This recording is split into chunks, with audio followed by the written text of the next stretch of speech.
حامدا ومصليا ومسلما أما بعد প্রিয় সুধী, দেহের স্বাস্থ্য কম খাবারে আর আত্মার স্বাস্থ্য পাপ থেকে বিরত থাকার মধ্যে।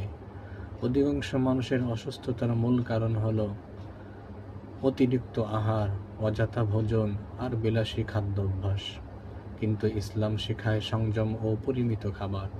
আমাদের শ্রেষ্ঠ নবী মুহাম্মদুর রাসূলুল্লাহ সাল্লাল্লাহু আলাইহি ওয়াসাল্লাম হাদিসে পাকের মধ্যে শিক্ষা দিয়েছেন, মা মালাআ আদামিয়্যুন বিআআন শাররাম মিন বাতনি বিহাসবি ইবনি আদামা উকুলাতুন ইয়াকিমনা সুলবা ফাইন কানা লা মুহালা ফাসুলুসুন লিতাআমিহি ওয়া সুলুসুন লিশারাবিহি ওয়া সুলুসুন লিনাফসিহি।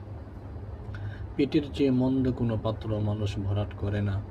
পিঠে দ্বারা সোজা করা রাখার মতো কয়েক লোকমা খানাই আদম সন্তানের জন্য যথেষ্ট।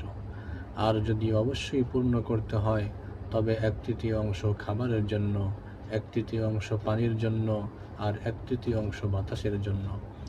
এই হাদিস শরীরের ভারসাম্য রক্ষার পরিপূর্ণ নির্দেশনা দেয়।